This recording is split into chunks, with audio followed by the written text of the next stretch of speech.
এটা হবে রবিবার ধরে থাকতে হবে তো? হ্যাঁ। তাহলে তুমি নাড়াখান দাও, সঙ্গে দাও।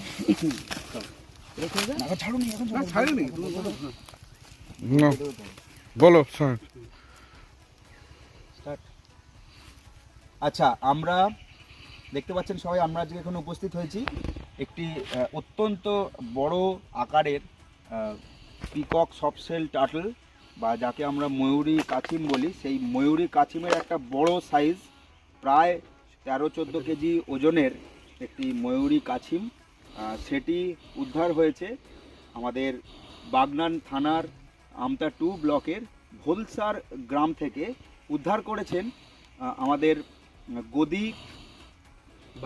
গদি বাগুর প্রাথমিক বিদ্যালয়ের শিক্ষক, প্রধান শিক্ষক মাননীয় সঞ্জয় প্রামাণিক মহাশয়। তিনি উদ্ধার করেছেন। তিনি এটিকে আমাদের হাওড়া জেলা যৌথ পরিবেশ মঞ্চের আমতা ইউনিট ডট ফাউন্ডেশন তাদের হাতে তুলে দিয়েছে। দীপঙ্কর দা সেটিকে সংগ্রহ করেছে এবং সেটিকে আজকে আমরা, আমাদের মধ্যে উপস্থিত আছেন গাজীপুর ঠাকুরময়ী প্রাথমিক বিদ্যালয়ের পরিবেশপ্রেমী শিক্ষক সৌমেন মণ্ডল মহাশয়, আমি রয়েছি সায়ন দে, ক্যামেরায় রয়েছেন পার্থসারথী চন্দ্র এবং আমাদের দীপঙ্কর দা তো রয়েছেন। এই বিরল প্রজাতির এই ময়ূরী কাছিমকে আজকে আমরা ওর যে স্বাভাবিক বাসস্থান দেখতে পাচ্ছেন, একটা সুন্দর পানা খাত, এই রকমই পরিবেশে এই প্রাণীটা থাকে। তো এই প্রাণীটা আমাদের আমতা এলাকাতেই পাওয়া যাচ্ছে। বর্তমানে আমরা যতগুলো উদ্ধার করেছি সবই আমতা দামোদরের এদিক আর ওদিক, এ প্রান্ত, পূর্ব প্রান্ত এবং পশ্চিম প্রান্তেই পাওয়া যাচ্ছে।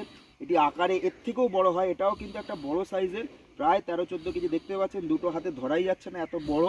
এর থেকেও আরও বড় হয় এই ময়ূরী কাছিম। আমাদের জেলায় প্রায় বিরল, কারণ ধীরে ধীরে এটা মানুষ খেয়ে নেওয়ার ফলে এই প্রাণীটা মানুষের, মানে আমাদের লোভের জন্যে এই প্রাণীটা কিন্তু ধীরে ধীরে বিলুপ্ত হয়ে যাচ্ছে। এটাকে বাঁচিয়ে রাখতে হবে, এই বাঁচিয়ে রাখার দায়িত্ব আমাদের। তাই আমরা সবাইকে আহ্বান জানাচ্ছি যে এই ধরনের ময়ূরী কাছিম বা যে কোনো কাছিম যদি আপনারা পান, অবশ্যই সেটাকে উদ্ধার করবেন, সেটাকে মারবেন না, খাবেন না, বিক্রি করবেন না, সেটাকে বাঁচিয়ে রাখবেন এবং তার স্বাভাবিক জলাশয়ে ছেড়ে দেবেন। আমরা আজকে সেটাই করব। এই বিরল প্রজাতির কাছিমকে আজকে আমরা তার মুক্ত জলাশয়ে ছেড়ে দেবো। ছেড়ে দেওয়ার কাজটা এবার আমরা করব। আমি দীপঙ্কর দাকে অনুরোধ করছি, সোমেনদাকে অনুরোধ করছি, আস্তে আস্তে ওটিকে আমরা জলাভূমিতে তার নিজের বাসস্থানে ছেড়ে দেবো। দেখি ও কীভাবে আস্তে আস্তে চলে যাবে, আমরা সেটাকে লক্ষ্য রাখছি। দেখতে পাচ্ছি ও ধীরে ধীরে তার নিজস্ব স্বাভাবিক বাসস্থানের দিকে এগিয়ে যাচ্ছে। ওর নিজের এলাকা যেটা হচ্ছে খড়িবন, পানাবন, জলাভূমি, এই জলাভূমিতে ওর নিজস্ব জায়গায় ও ধীরে ধীরে এগিয়ে যাচ্ছে। ও খায় মূলত পচা নোংরা জিনিসপত্র, যেগুলো প্রকৃতিতে আমরা ফেলে দিই, আবর্জনা। সেই আবর্জনা